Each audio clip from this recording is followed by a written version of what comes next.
पंडित राकेश जी नागपुर वालों का प्रवचन इस समय यहाँ होना था, वो किसी कारणवश नहीं हो पाया। कल सुबह का प्रवचन उनका पंडित राकेश जी नागपुर वालों का होगा। जो विशेष श्रोता हैं वे सभी समय पर उपस्थित रहकर उनका लाभ लें। इष्टोपदेश ग्रंथ पर अपनी चर्चा चल रही है।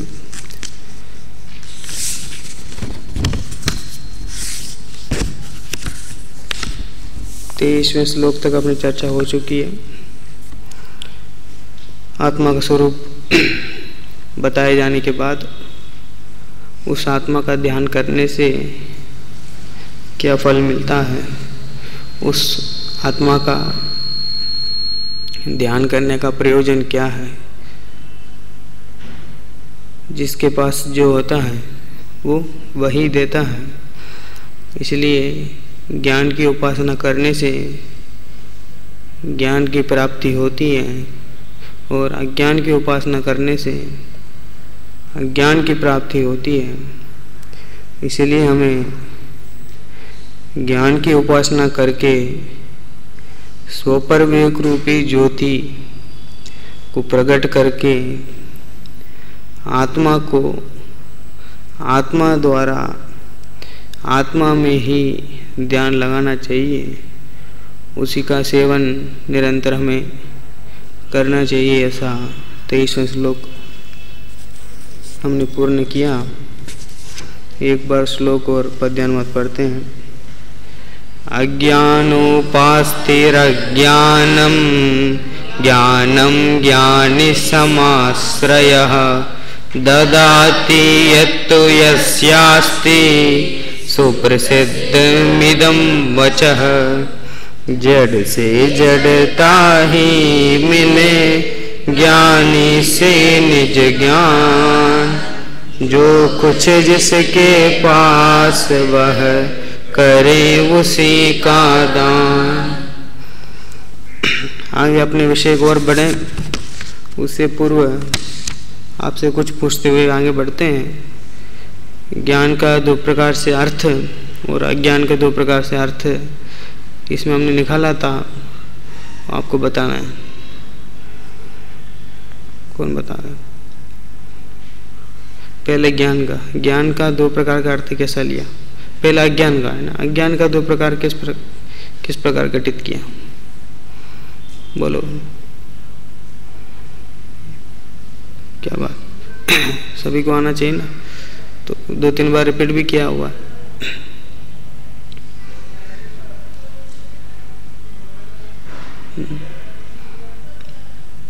सभी के हाथ ऊपर होना चाहिए, तभी अपन चयन कर सकते हैं कि किसको पूछें।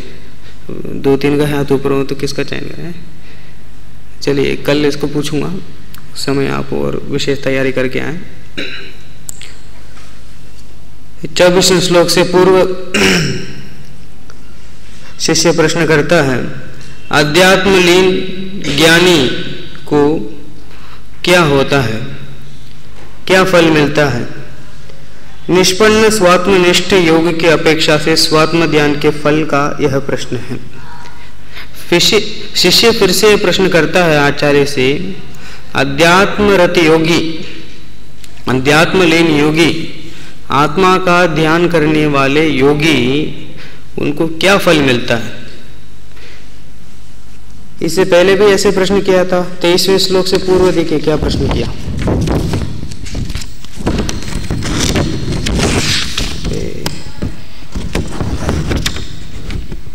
हाँ, पेज नंबर 58। फिर शिष्य पूछता है, भगवान आत्मा की उपासना का प्रयोजन क्या है? अर्थात आत्मा की सेवा से क्या मतलब सिद्ध होता है? क्योंकि विचारवानों की प्रवृत्ति फल ज्ञान पूर्वक ही होती है। यहाँ ऐसा पूछना चाहता है कि आत्मा की उपासना से क्या प्रयोजन है, आत्मा की सेवा से क्या मतलब सिद्ध होता है। और यहाँ पूछ रहा कि अध्यात्म लीन ज्ञानी को क्या होता है ना। मतलब पहले तो ऐसे प्रश्न किया, आत्मा की उपासना करने से क्या मिलता है, ऐसा प्रश्न। दोनों में अंतर है। आत्मा की उपासना करने से क्या मिलता है, तो उन्होंने कहा ज्ञान की उपासना करोगे तो ज्ञान मिलेगा। अब ऐसा प्रश्न कर रहे हैं, आत्मा का ध्यान करने वाले पुरुष को क्या होता है, उस समय उसको क्या फल मिलता है। यानी अपन ऐसा घटा सकते हो, पहला वाला प्रश्न परंपरा फल के लिए वो उन्होंने बताया ज्ञान की प्राप्ति होगी, ये ज्ञान की प्राप्ति परंपरा फल से हो सकती है, और ये तत्काल फल उस समय जिस समय ध्यान कर रहा है जो योगी, अध्यात्म लीन योगी, आत्मा में लीन योगी, आत्मा का ध्यान करने वाला ज्ञानी, उस समय तत्काल उसको क्या होता है, तत्काल फल क्या मिलता है उसको, ऐसा प्रश्न कर रहा है ना। ज्ञान की प्राप्ति हो गई तो सामान्य उत्तर हो गया, ज्ञान की उपासना करने वाले ज्ञान की प्राप्ति हो गई, सामान्य उत्तर हो गया। और जिस समय आत्मा का ध्यान कर रहा है जीव, आत्मा, उस समय उसको क्या मिलता है, उस जीव को, उस आत्मा को, उस ज्ञानी पुरुष को उस समय क्या मिलता है जिस समय आत्म ध्यान करता है। स्वात्म ध्यान के फल का यह प्रश्न है। आचार्य उसका उत्तर दे रहे हैं, परिषहाद्य विज्ञाना दास्त्रवस्य निरोधिनी जायते अध्यात्म योगेन कर्मणाशु निर्जरा, कर्मणामाशु निर्जरा। चलिए एक बार मिलके बोलिए, परिषहाद्य विज्ञाना दास्त्रवस्य निरोधिनी जायते अध्यात्म योगेन कर्मणामाशु निर्जरा। हाँ पढ़ी।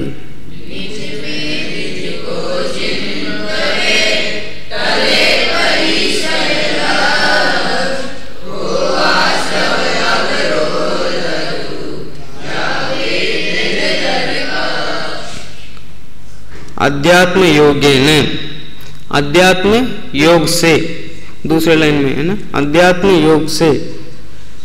अध्यात्म योग से माने जिस समय आत्मा का ध्यान हो रहा है ना, वो उसमें ना कोटि जन्म तप तपे ज्ञान विन कर्म झरे जे, ज्ञान के चिन्ह माही त्रिगुप्तिते सहज टरे थे। वो त्रिगुप्ति माने वो योग, योग के द्वारा अध्यात्म योग, अध्यात्म में लीन आत्मा, अध्यात्म में योग में स्थित ज्ञानी पुरुष को क्या होता है, अध्यात्म के योग से परिषहादि अविज्ञानात्, परिषहादि का अनुभव नहीं होता। क्यों? उस समय अध्यात्म योगेन आत्मा का वेदन हो रहा है, आत्मा का अनुभव हो रहा है, इसलिए परिषहादि का अनुभव नहीं हो रहा, परिषहादि का वेदन नहीं हो रहा। यहां परिषह का अर्थ मनुष्य तिर्यंच देवादिकृत घोर उपसर्ग अथवा कष्ट आदि, कष्ट आदि ऐसा लिखा है। कोई भी कष्ट, कर्म का उदय के द्वारा कोई कष्ट आ जाए, कोई उपसर्ग हो जाए, ऐसा उसको परिषहादि कहा। परिषहादि का अविज्ञानात्, उसके तरफ उनका ध्यान नहीं जाता, उनका अनुभवन वे नहीं करते, उस दुख का, उस उदय का वो अनुभवन वेदन नहीं करते। उससे क्या होता है, अध्यात्म योग से परिषहादि का अनुभवन नहीं होने से कर्म नाम आश्रवस्य निरोधिनी, कर्मों का जो आश्रय होता है उसका निरोध होता है। किससे? अध्यात्म योग से। अध्यात्म योग के कारण परिषहादि का अनुभव नहीं होता है, उससे कर्म नाम आश्रवस्य निरोधिनी, कर्मों का आश्रव, कर्मों का आना, निरोधिनी, कर्मों का आना रुक जाता है। और क्या होता है, फिर लेना है कर्म नाम को। कर्म नाम निर्जरा आशु जल्दी, कर्मों की निर्जरा, आशु माने जल्दी, जायते, कर्मों की निर्जरा शीघ्र होती है ना। पहले तो उन्होंने कहा कर्मों का आश्रव रुकता है। जो कर्म आते हैं सत्ता में बंधने के लिए, वर्तमान में जो राग आदि परिणाम कर रहे हैं उसके निमित्त से जो कर्म आ रहे हैं आत्मा में बंधने के लिए, सत्ता में स्थित होने के लिए जो कर्म आ रहे हैं वो तो रुकते हैं। सबसे पहला कार्य हुआ वे रुक जाते हैं।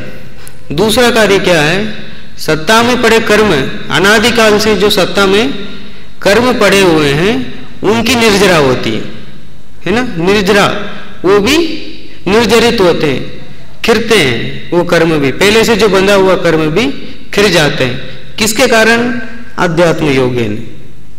अध्यात्म के योग से ये दो प्रकार के फल तत्काल ही मिलते हैं। एक तो कर्मों का आश्रय रुक जाता है, कर्मों का आना रुक जाता है। उस कारण कर्मों का आना रुकने के कारण सत्ता में नए कर्मों का बंध नहीं होता उस समय, और पुराने कर्म जिनका बंध हुआ है, सत्ता में पड़े हुए पुराने कर्म, शुभ अशुभ पुण्य पाप रूप जो कर्म पड़े हुए हैं सत्ता में, उनकी निर्जरा होती है। ये दो प्रकार का कार्य उन्होंने बताया। अब टोडरमल ने भी बताया ना मोक्ष मार्ग प्रकाशक में, अरहंत आदि से प्रयोजन की सिद्धि, उसमें भी उन्होंने संकलेश, विशुद्ध और शुद्ध परिणाम बतलाया। तो संकलेश से तो जो घाती कर्म है ना, उनका तीव्र बंध होता है। संकलेश परिणाम करने से घाती कर्म है उनका तीव्र बंध होता है, और विशुद्ध परिणाम से घाती कर्मों का मंद बंध होता है, और शुद्ध परिणाम से घातिया कर्मों का बंध नहीं होता, और पहले जो बंधे हुए हैं उन कर्मों का अभाव भी सहज होता है ना। उसी को लेना है यहाँ पे। वो जो शुद्ध परिणाम क्या है कि टोडरमल जी ने उसका फल बताया, कर्मों का बंध नहीं होता और कर्मों की निर्जरा होती है, उसी को यहाँ अध्यात्म योग से जोड़ना है ना। अध्यात्म योग, आत्मानुभव, जिसे पहले से कहते आ रहे हैं, आत्मानुभव, आत्मा का वेदन, आध्यात्म लीन, ज्ञानी की उपासना, ये सब उसके कारण कर्मों का आश्रय रुक जाता है और सत्ता में पड़े कर्मों का निर्जरा भी हो जाती है। देखिए अन्वयार्थ, अध्यात्म योग से आत्मा में आत्मा के जुड़ान से, है ना, आत्मा जो द्रव्य स्वभाव आत्मा है उसमें वर्तमान पर्याय उस द्रव्य स्वभाव के आश्रय लेने से वर्तमान समय का उपयोग उस द्रव्य स्वभाव स्वरूप आत्मा का अनुभव करने पर, उस एक समय का उपयोग उसका विषय बनाने पर, अनुभव का विषय बनाने पर, परिशहादि का मनुष्य तिर्यंच देवादि कृत घोर उपसर्ग अथवा कष्ट आदि का, कुछ भी कष्ट आ सकता है ना, गर्मी, ठंडी, जोर से हवाएं, जंगल, ये सब में आज ध्यान करते हैं ना तो कुछ भी कष्ट आ सकता है। तो घोर उपसर्ग तो कई उनमें हुए, कई कहानी हम स्वयं जानते हैं कैसे कैसे उपसर्ग उनमें हुए हैं। ये सब होने पर भी इनका अनुभव नहीं होता। आध्यात्म भगवान को भोजन नहीं होने पर भी पहले 6 महीना तो आत्म ध्यान रत रहे, उस समय तो उनको पता ही नहीं चला ना कि भूख लग रही है, ऐसा उनको पता ही नहीं चला, उसकी तरफ उनका ध्यान गया ही नहीं, है ना। और उसके बाद 6 महीने बाद आहार के लिए निकले तो 6 महीने तक आहार नहीं मिला, ऐसा बाद में तो आहार नहीं मिला, तब तो उनका ध्यान चला गया। लेकिन पहले 6 महीने तो आत्म ध्यान के कारण उनका ध्यान उस तरफ गया ही नहीं। उनका अनुभवन उस कष्ट का, उस परिसहादि का अनुभव उनको हुआ ही नहीं, उनका वेदन उनको हुआ ही नहीं, क्योंकि उस समय आत्मा का वेदन, आत्मा का अनुभव हो रहा था, है ना। जिस समय आत्मा का अनुभव हुआ उस समय तो और कुछ नहीं है। वो है ना, कोई भजन कहते हैं ना, जब आत्म अनुभव आवे तब और कछु न सुहावे। वैसे ही आत्मा का अनुभव जब हो तो दूसरे को चीज कुछ भी नहीं सोचता, उस समय दूसरे का कुछ भी वेदन नहीं होता। परिग्रह कष्ट आदि का, परिसह आदि का बिल्कुल ही वेदन नहीं होता। इसलिए वेदन नहीं होने से, उपसर्ग आदि की ओर लक्ष्य नहीं होने से, लक्ष्य, उनका लक्ष्य आत्मा की ओर है। उस समय, जिस समय आत्मा का अनुभव हो रहा है, अध्यात्म योग में रहते हैं, अध्यात्म लीन हैं, उस समय उनका लक्ष्य निज शुद्धात्मा की ओर है और उसका अनुभव हो रहा है। इसलिए दूसरे चीज जो है, कर्म के उदय, कष्ट आदि की तरफ उनका लक्ष्य नहीं है। इसलिए पहला कार्य देखो, कर्मों के आश्रव को, आगमन को रोकने वाली कर्मों की निर्जरा शीघ्र होती है। पहले तो क्या कहा, कर्मों के आश्रव को रोकने वाली, कर्मों का आश्रव होता है और कर्मों की निर्जरा शीघ्र होती है ना। इस प्रकार इस अध्यात्म योग से तत्काल फल उस ज्ञानी को, जो ज्ञानी आत्मा का अनुभव कर रहा है, उस ज्ञानी को तत्काल ही कर्मों का आश्रव रुकता है और सत्ता में पड़े पुराने कर्मों की भी निर्जरा होती है, शीघ्र होती है ना। क्योंकि अनादिकाल से पड़े हुए हैं, इसलिए वो शीघ्र, फल में आए बिना ही, उदय में आए बिना ही वो उदृणा कहते हैं ना उसको। वो जो कर्म जैसा है वो या तो जैसे उनका अनुभाग फल है, जैसे फल देना है वैसे पूरा फल न दें, मंद फल दे दें या फिर फल ही न दें, वो खिर जाए, वो उदीर्ण हो जाता है। वैसे ही कर्मों की निर्जरा होती है सत्ता में पड़े कर्मों का। अब टीका देखिए, होती है कौन वह निर्जरा, अर्थात कर्मों का एक देश संक्षय विश्लेष अथवा संबंध छूटना। एक देश संबंध छूट जाता है ना, खिर पड़ना ऐसा अर्थ है। निर्जरा माने कर्मों का संबंध छूटना। कर्म देखो, कर्म और आत्मा दोनों अलग अलग द्रव्य हैं, इनका कोई वैसे कोई संबंध तो है नहीं। तादात्म्य सिद्ध संबंध जैसे तो कोई संबंध है नहीं, फिर भी अनादि से बंधते आ रहे हैं और फल देने के बाद अलग हो जाते हैं। वैसे वो वाला संबंध है, वैसे एक क्षेत्र वाला संबंध है, उस संबंध का भी छूट जाता है। कब? जब कर्मों की निर्जरा होती है। कर्मों की निर्जरा होती है तो सत्ता रूप से जो रहते हैं कर्म, सत्ता रूप रहने रूप जो संबंध है आत्मा के साथ, वो संबंध भी छूट जाता है। अथवा उस कर्मों का जो सत्ता में है वे विखर जाते हैं, ऐसा अर्थ है निर्जरा का। किसकी निर्जरा होती है? कर्मों की निर्जरा होती है। कर्मों की सिद्ध योगी की अपेक्षा, अर्थात जो सिद्ध योगी है उसके तो अशुभ तथा शुभ कर्मों की निर्जरा और साध्य योगी की अपेक्षा से असाता वेदनीय आदि की निर्जरा होती है। किस प्रकार? शीघ्र, जल्दी, किस द्वारा? अध्यात्म योग द्वारा, अर्थात आत्मा में आत्मा के ध्यान से। क्या केवल निर्जरा होती है? निर्जरा ही बस होती है, इसके अलावा और कुछ नहीं? गुरु ने कहा नहीं, निरोधिनी शब्द प्रतिषेध अर्थात निषेध बतलाता है। किसका निषेध बतलाता है?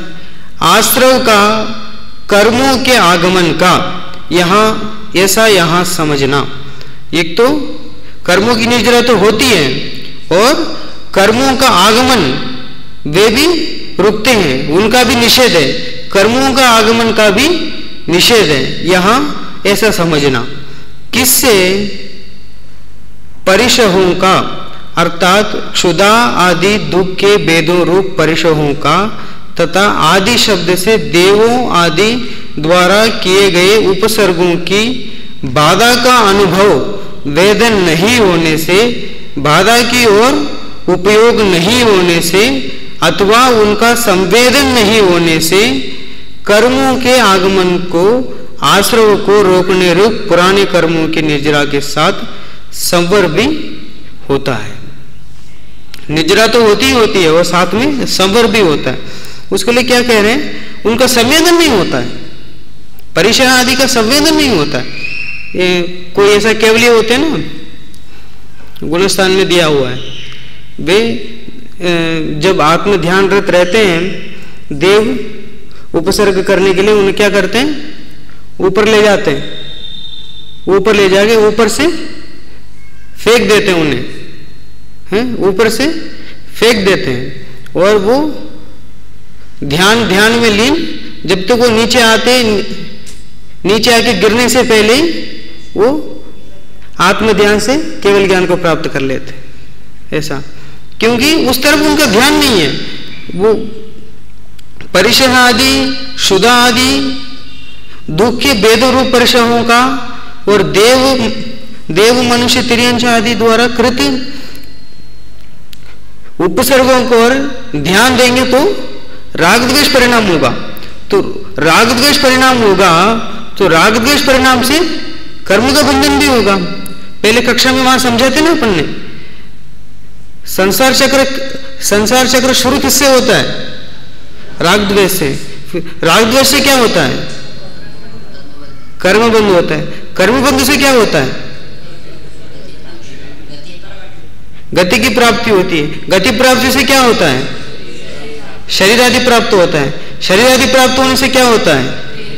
इंद्रियां प्राप्त होती हैं। इंद्रियों की प्राप्ति से क्या होता है?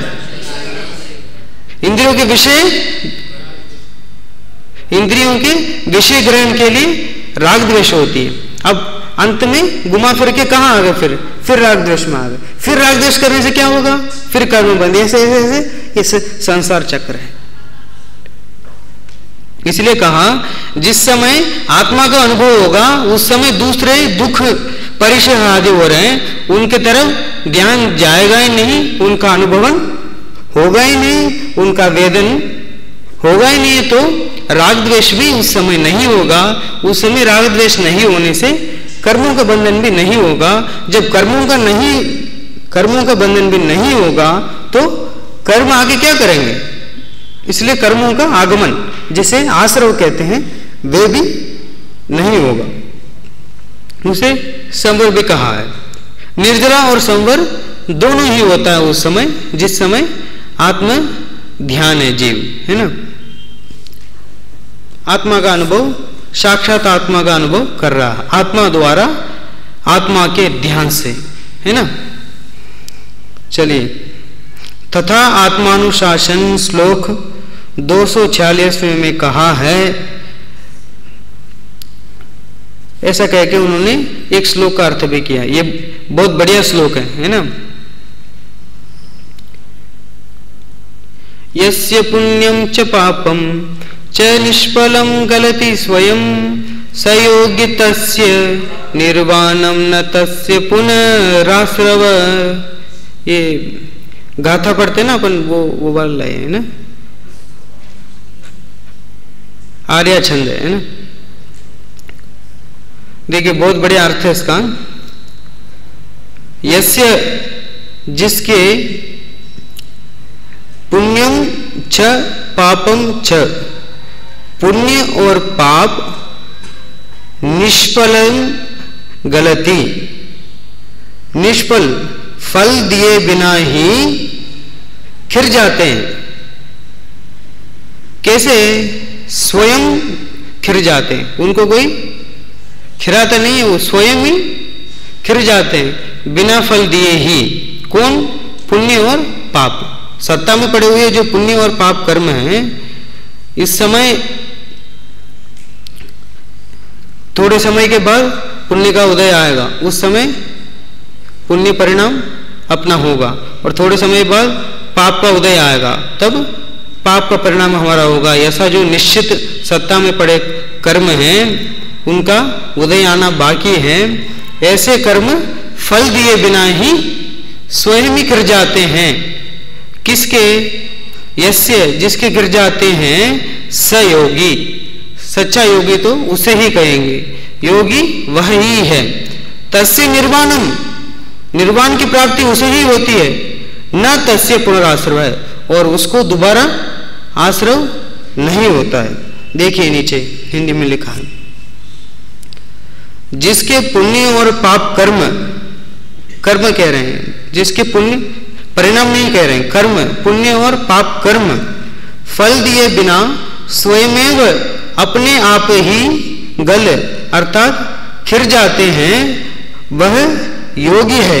उसका निर्वाण मोक्ष होता है, उसको फिर आश्रय नहीं होता। क्योंकि जिसके सत्ता में पड़े कर्म, कर्मों का धीरे धीरे अभाव हो जाए और कर्मों का आना भी रुक जाए, इसका मतलब कि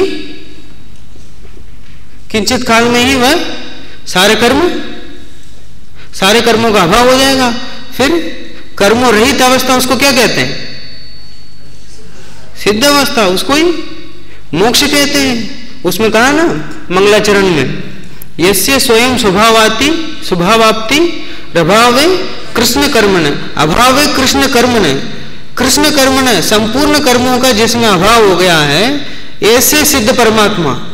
तो सिद्ध परमात्मा को तो कोई कर्म नहीं है, उनके सत्ता में तो कोई कर्म नहीं है, कोई कर्म का उदय नहीं है, कोई कर्मों का आगमन नहीं है। इस प्रकार कर्मों का अभाव होने से उसका ही निर्वाण मोक्ष होता है। जिस योगी के पाप और पुण्य कर्म फल दिए बिना स्वयं अपने आप खिर जाते हैं, उसको फिर आश्रय नहीं होता। सिद्ध भगवान को फिर आश्रय नहीं होगा, है ना।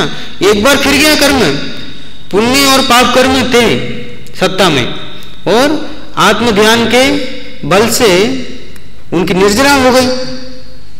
तो निर्जरा होने के बाद, सत्ता से निकल जाने के बाद, सत्ता से अलग होने के बाद जीव के साथ जो एक क्षेत्रावगा रूप संबंध था, उस संबंध का छूटने के बाद, उसके बाद तो वापस आके तो फल देंगे नहीं।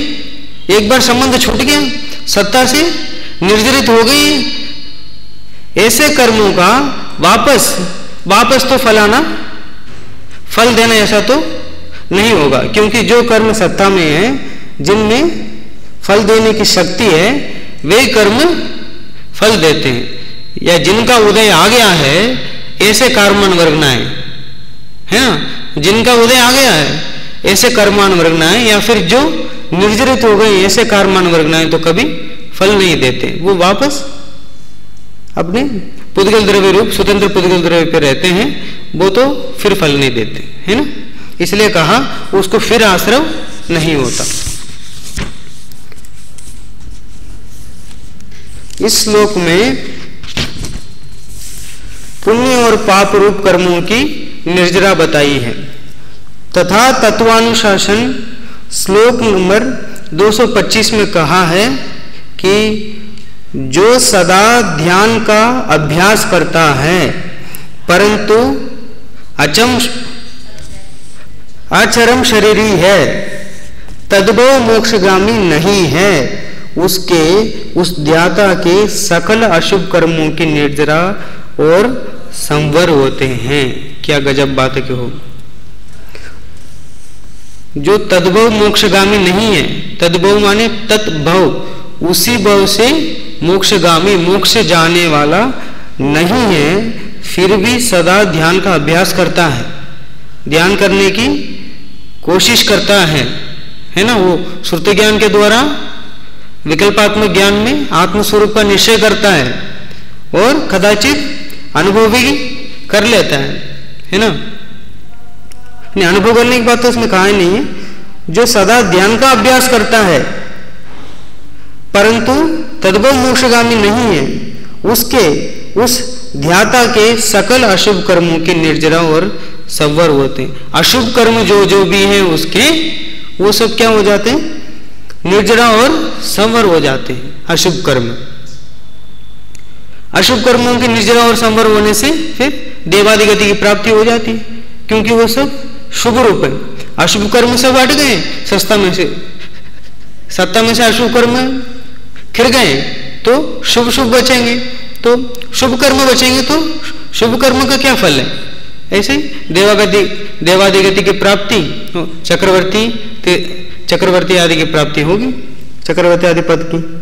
इसलिए कहा सकल अशुभ कर्मों की निर्जरा और संवर होते हैं। इस श्लोक में पाप रूप कर्मों की ही निर्जरा और संवर बताया है। पहले तो उन्होंने क्या कहा? पुण्य और पाप रूप दोनों कर्मों की निर्जरा बताई और दोनों कर्मों के संवर बताया, और इसमें केवल पाप रूप कर्मों की निर्जरा और केवल पाप रूप कर्मों की संवर बता रहे हैं।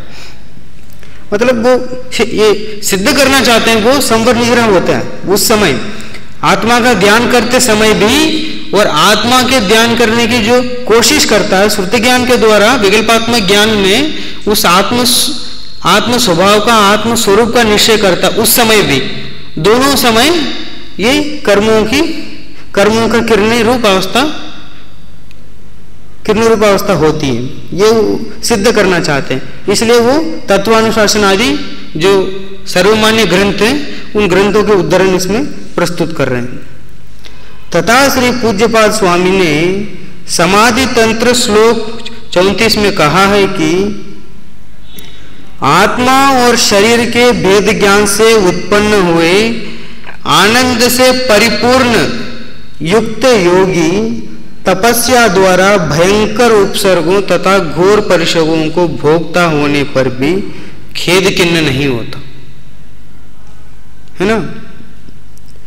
आत्मा और शरीर के भेद ज्ञान से मैं आत्मा हूं, शरीर मेरा नहीं है, शरीर परद्रव्य है, ऐसा वेद ज्ञान से उत्पन्न हुए आनंद से, ऐसा वेद ज्ञान जब उत्पन्न हुआ तो स्व पदार्थ, स्व वस्तु आत्मा में ही अपनापन हुआ, उसी का ही अनुभव हुआ। इस प्रकार ज्ञान की उपासना से आत्मा के द्वारा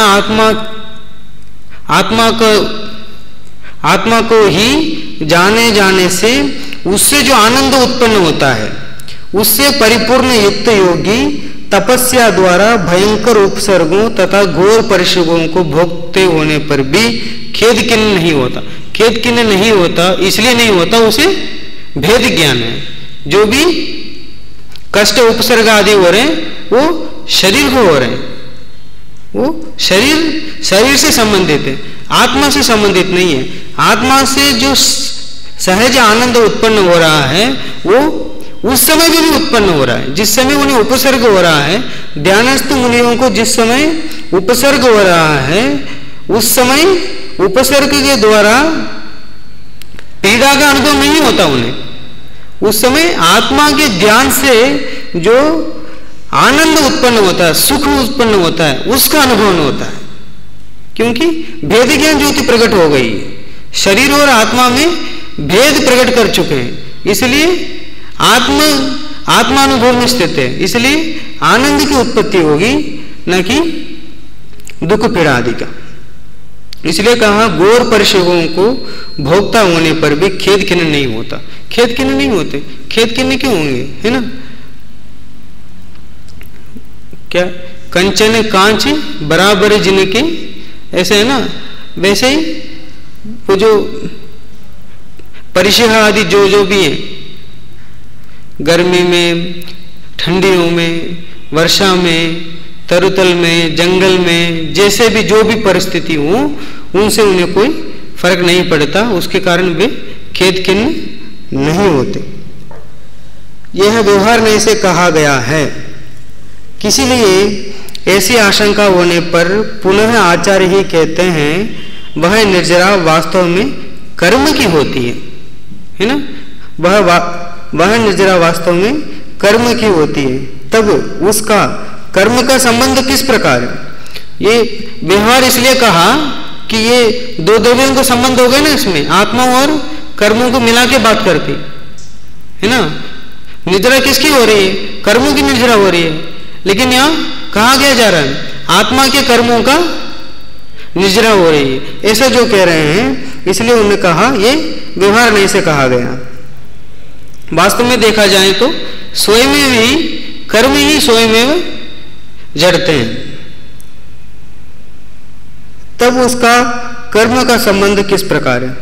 बस सुन, वास्तव में वह निर्जरा एक देश कर्म का विश्लेष लक्षण वाली छूटने रूप कर्म की निर्जरा चित्त सामान्य को अनुविधायी अनुसरते पुद्गल परिणमन रूप द्रव्य कर्म संबंधी होती है, क्योंकि दो द्रव्यों के सहयोग पूर्वक उनका विभाग पृथक पड़ना संभवता है। दोनों द्रव्यों का सहयोग हो, उसमें आत्मा स्वयं का अनुभव करेगा तो उसी समय कर्मों की निर्जरा हो। ऐसे नहीं कि अभी आत्मा अनुभव कर रहा है स्वयं का, तो अभी बाद में भविष्य में कर्मों की निर्जरा हो, ऐसा नहीं, उसी समय वो संयोग ऐसा ही है, उनका संयोग संबंध ऐसा ही है, इसलिए कहा उसी समय होता है। जब योगी पुरुष स्वरूप मात्र में अवस्थान कर रहा है, उस समय द्रव्य कर्म का आत्मा के साथ संबंध प्रत्याशक्ति किस प्रकार, किन संयोगादि प्रकार से संभव है, यह जरा सूक्ष्म दृष्टि से विचार कर, अर्थात किसी प्रकार संबंध संभवित नहीं है, ऐसा अर्थ है। जब वास्तव में आत्मा ही ध्यान और ध्येय हो जाता है, तब आत्मा सर्व प्रकार परद्रव्यों से व्यावृत हो जाता है। स्वरूप मात्र में अवस्थित होने से अन्य द्रव्यों के साथ उसका संबंध किस प्रकार होगा? स्वरूप का ही अनुभव कर रहा है, स्वयं का अनुभव कर रहा है, स्वयं का वेदन कर रहा है, तो वास्तव में देखा जाए तो उस समय किसी अन्य द्रव्य के साथ उसका कोई संबंध नहीं है, क्योंकि संबंध तो दो द्रव्यों के बीच में होता है, एक में नहीं होता। एक ही द्रव्य में क्या संबंध है ना? दो द्रव्यों के बीच में कोई संबंध होगा, दो व्यक्तियों के बीच में कोई संबंध होगा, ये इसका भाई है, ये उसका भाई है। एक ही व्यक्ति में क्या संबंध है? एक ही व्यक्ति उसका क्या रिश्तेदार हो सकता है? ये किसी एक व्यक्ति को खड़ा करके ये इसका पिता है, ये इसका माता, ऐसे थोड़ी बोलेंगे, है ना? दो द्रव्यों के बीच में संबंध है, इसलिए कहा क्योंकि संबंध तो दो द्रव्यों के बीच में होता है, एक में नहीं होता। ऐसी अवस्था संसारी जीव को संभवती ही नहीं है, ऐसा नहीं है, अर्थात संभवती है ऐसा वाच्य है, क्योंकि संसार के क्लेश को प्राप्त हुए अयोगी को मुक्तात्मा की तरह पांच ह्रस्व स्वर आ ई उ री लू, री है ये भी ना, ये लू लिख दिया इसमें, चलो कोई, बोलने में जितना काल लगता है उतने काल तक वैसे ही निर्बंध अवस्था रहना संभावित है। 14 गुणस्थान का समय है ये ना, 5 अक्षर बोलने, 5 ह्रस्व स्वर बोलने में जितना समय लगता है उतना समय 14 गुणस्थान का समय है। जितना काल लगता है उतना काल तक वैसे ही निर्बंध अवस्था रहना संभावित है। जिसके समस्त कर्म शीघ्र नाश होने वाले हैं, ऐसे 14 गुणस्थानवर्ती जीव को भी उत्कृष्ट शुक्ल लेशिया के संस्कार के आवेशवश उतने समय तक 5 ह्रस्व स्वर बोलने में जितना समय लगे वहां तक कर्म परतंत्रता का व्यवहार होता है, तथा परमागम गोमटसा जीव कांड में कहा है। देखो उस समय भी, यद्यपि वो उस समय के बाद वो सिद्ध बनने वाले हैं, फिर भी वो समय तक उस 5 ह्रस्व स्वर के बोलने में जितने समय लगता है उतने समय तक तो उनको 14 गुणस्थान में रहना पड़ता है ना। ये संसार में ऐसा ही है, कर्म परतंत्रता का व्यवहार है, ऐसा ही।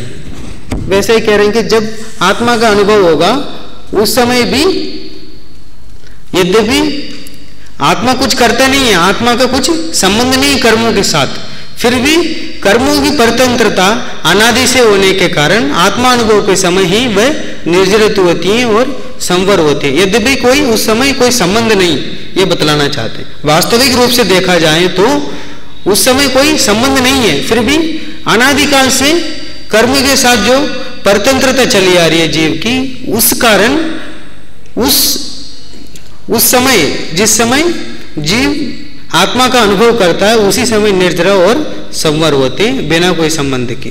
इसलिए इसे व्यवहार कह दिया उनने। निश्चय इसलिए ने कहा कि वास्तव में कोई संबंध नहीं है।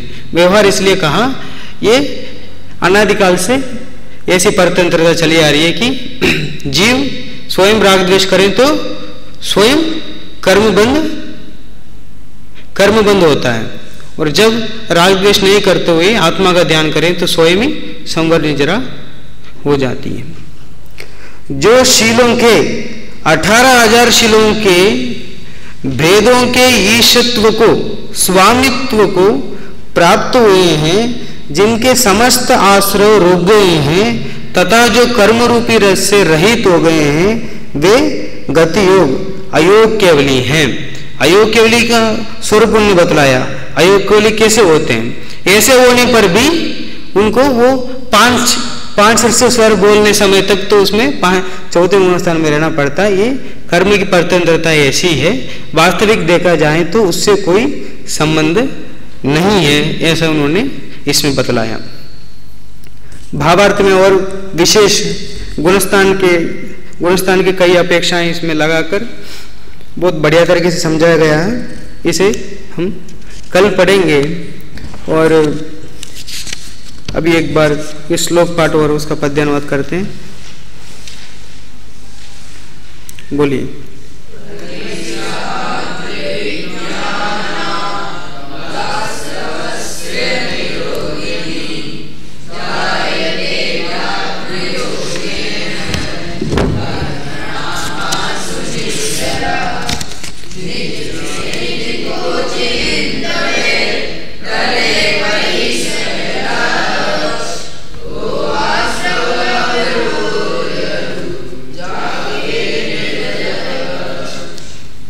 जिस आत्मा के ध्यान से संवर और निर्जरा होती है, वैसे हम भी स्वयं अपने आत्मा के ध्यान करके संवर और निर्जरा करते हुए मोक्ष गति को प्राप्त करें।